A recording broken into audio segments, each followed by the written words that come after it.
Good afternoon, Cross Timbers. Today is Monday, October 21st, 2019, and I am Zachary Cornelius. Former Erath County Sheriff's deputies' charges dropped.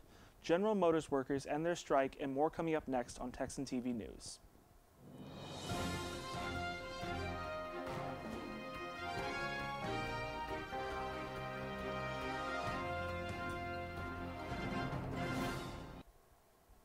In campus news, homecoming king and queen were crowned this past weekend.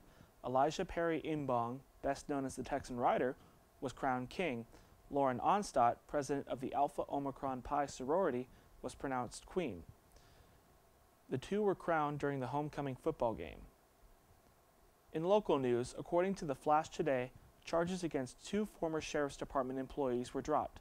The Texas Attorney General cleared the charges for both former Erath County Sheriff Chief Deputy Jason Upshaw and former Deputy Randy Fowler due to insufficient evidence. The men were indicted on charge of abuse in official capacity and aggravated perjury. Sheriff Matt Coates suspended and later fired the two. Upshaw and Fowler currently have a civil suit in a federal Dallas court against Coates and the commissioners. The case is awaiting trial. And now, today's Texas, national, and international news from the Associated Press. A tornado hit Dallas County last night, damaging both homes and businesses. Tens of thousands of residents were left without electricity. There were no reported fatalities from the storm, but 3 people were hospitalized. The Dallas mayor said the city was lucky. In national news, 49,000 General Motors workers will spend at least one more week on strike, even after their agreement with the automaking company to end the strike.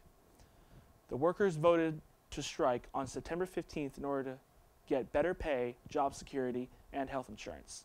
Since the strike began, General Motors has lost an estimated $1.5 billion in profit, and workers have lost an approximate total of $850 million in wages.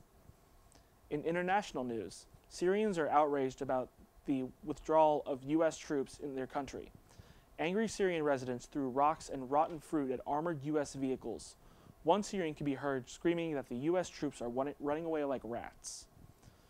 U.S. Defense Secretary Mark Esper said the U.S. troops will stay in eastern Syria to protect Kurdish oil fields for at least the next few weeks. In sports, Tarleton won their homecoming game against A&M Commerce with a final score of 35-21. They will play their final home game against Midwestern State University on November 2nd at 2 p.m. in Memorial Stadium.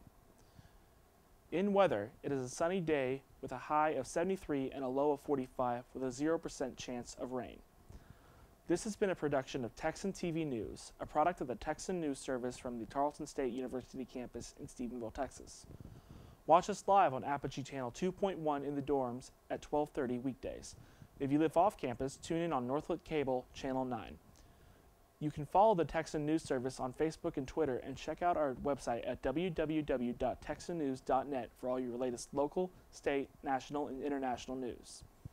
Today's broadcast was produced by Gia Garland and Madison Hudson. Have a wonderful day, Texans.